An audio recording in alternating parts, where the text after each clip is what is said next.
मैं पवन शर्मा भृगु संगीता ज्ञान में आप सभी भाई बहनों का स्वागत करता हूं। आज हम बात करते हैं किसी भी जातक या जातिका की कुंडली में अगर आपको विवाह के बारे में या आपको अपनी शादी के लिए अपने शादी का वर्ष और फाइनल तारीख भी निकाल सकते हैं, लेकिन उसके लिए आपको अपनी कुंडली का अध्ययन थोड़ा सा करना पड़ेगा। जैसे मानो लग्नेश इस भाव का स्वामी अगर आपकी कुंडली में शुक्र के साथ कहीं भी विराजमान हो, एक ही भाव में लग्नेश अर्थात यहाँ जो भी 1 नंबर से 12 नंबर तक जो राशि आती है उस राशि का स्वामी और शुक्र देव दोनों एक ही भाव में कहीं भी बैठे हो, यहाँ बैठ सकते हैं, यहाँ बैठ सकते हैं, कुंडली में कहीं भी बैठ सकते हैं। ये जरूरी नहीं है कि यहाँ जो संख्या होगी उसका स्वामी यहीं बैठा होगा, लेकिन वो कहीं भी बैठ सकता है। लेकिन आपका लग्नेश वही ग्रह माना जाता है, ये चीज आप याद रखो। आपके लग्नेश के साथ अगर शुक्र देव कुंडली में कहीं भी बैठे हैं तो ऐसे जातक की शादी 25 साल के बाद और 30 के पहले हो जाती है। इस 5 साल में ऑटोमेटिक ही ऐसा होता है कि लग्नेश और शुक्र का संपर्क आपकी कुंडली में पहले से है, आपकी शादी की तारीख फिक्स है। सप्तम राशि विवाह भाव हम इसे मानते हैं। हर जातक या जातिका की कुंडली में विवाह का यही भाव होता है जिसे हम विवाह भाव सप्तमेश सप्तम भाव के नाम से जानते हैं।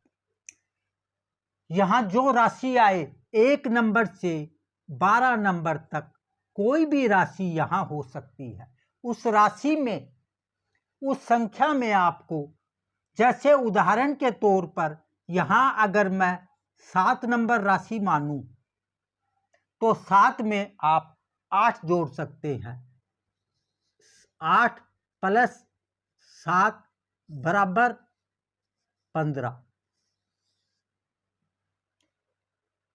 अब इस 15 को क्या करना है कि आपके 15वें भाव में जब भी गुरु आएंगे गोचर में, और यह जो विधि मैं बता रहा हूं यह आपको देखनी है अपनी जन्म कुंडली में। 15 नंबर आपको प्राप्त हुए तो यहाँ 1 से 12 नंबर तक राशि आपको इन्हीं भावों में कहीं भी मिल सकती है। हम भाव के हिसाब से चल रहे हैं, इसीलिए यह 12वां भाव हो गया, यह प्रथम भाव हो गया। 12 के बाद 13, 14, 15, ये 15 नंबर आपका आया। अब आपको क्या करना है, यहां जब भी गोचर में वर्तमान में जब भी, अर्थात मैं ये मानूं कि 1 नंबर अगर आपका यहां विराजमान है, यहां 2 नंबर विराजमान है, यहां 3 नंबर विराजमान है। 3 नंबर राशि होती है मिथुन। जब भी आपकी गोचर में जब भी मिथुन में गुरुदेव विराजमान होंगे 13 महीने के लिए, उस वक्त 13 महीने के अंदर आपकी शादी का योग अवश्य बन जाएगा। एक विधि मैं आपको और बता रहा हूं। आपका लग्नेश की संख्या, लग्नेश की जो संख्या होगी, लग्नेश की संख्या, शुक्र की संख्या प्लस चंद्रमा की संख्या, और सप्तम भाव में जो लग्नेश इस भाव की संख्या, शुक्र जहां आपका विराजमान है उस राशि, चंद्रमा जहां आपका विराजमान है उस राशि के नंबर, और सप्तम भाव में जो राशि लिखी है या जो नंबर लिखे हैं उसके नंबर, इन सबको जोड़ने से जो भी संख्या आती है, इनको सबको जोड़ने से, उदाहरण के तौर पे मैं बता रहा हूं कि आपकी संख्या आती है 18, तो आपको 12, यहां से 13 गिनना है, यहां से 13 गिनने आपको, 13, 14, 15, 16, 17, 18। यहां जब भी गुरुदेव आएंगे गोचर के अंदर, उस 13 महीने के अंदर आपकी शादी का योग बनता है। आपकी जन्म कुंडली में शुक्र जहां भी विराजमान हो, शुक्र देव जहां विराजमान हो, शुक्र प्लस चंद्रमा, शुक्र और चंद्रमा की डिग्री आपकी जन्म कुंडली में आपको देखनी है। जिसकी ज्यादा होगी, अर्थात डिग्री होती है 1 से 30 तक,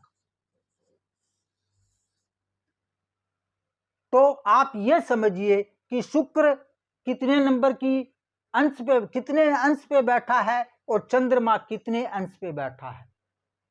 इसमें दोनों ग्रहों में जो ग्रह बलवान होगा, जिसकी डिग्री ज्यादा होगी, उसकी महादशा में आपके शादी का योग बनता है। अगर आपकी जन्म कुंडली के अंदर सप्तम भाव का स्वामी, जो यहां राशि आएगी उसका स्वामी शुक्र के साथ कहीं भी विराजमान है, तो आप यह समझ सकते हैं कि यहां जो ग्रह बैठा है उसकी अंतरदशा में आपके शादी का योग बनता है।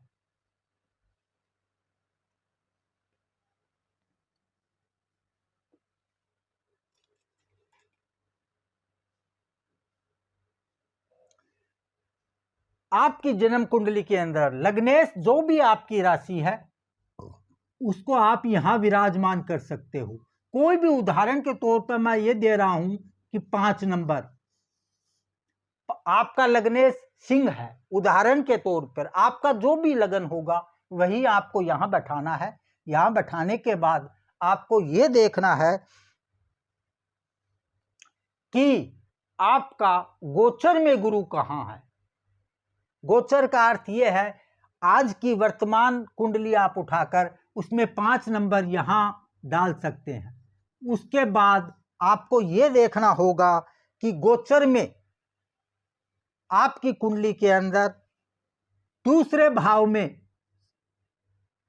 पंचम भाव में, सप्तम भाव में, नवम भाव में और 11वें भाव में, इन भावों में गोचर के अंदर जब भी गुरुदेव 13 महीने के लिए आएंगे, उस वक्त आपकी शादी का योग बनता है। ये सब मैं आपको बता रहा हूं, ये सब पक्के योग है, लेकिन आपको देखने के लिए आपकी कुंडली का कैलकुलेशन जो है वो आपको सही तरीके से अगर आप करोगे तो आपको ये पता हो सकता है, ये पता आप कर सकते हो कि आपकी शादी कौन सी सन में, कौन से महीने में होनी निश्चित हुई है, विवाह किस दिशा में होगा। यह भी एक प्रश्न कभी कभी जातक या जातिका बोल देते हैं, पूछ लेते हैं। तो उसके लिए मैं आपको एक चीज, एक उदाहरण के तौर पे समझा रहा हूं। आपकी जन्म कुंडली के अंदर शुक्र जहां भी बैठा हो, किसी भी भाव में बैठा हो, किसी भी राशि में बैठा हो, शुक्र, मानो उदाहरण के तौर पर शुक्र यहां बैठा है, अगर आपका शुक्र इस भाव में बैठा है, यहां राशि कोई भी हो, यहां से सप्तम भाव में, अर्थात शुक्र जिस ग्रह को देखेगा, जिस भाव को देखेगा, तो शुक्र सप्तम भाव से इस भाव को देखता है। जहां शुक्र बैठा वहां से गिनिए आप, 1 2 3 4 5 6 7।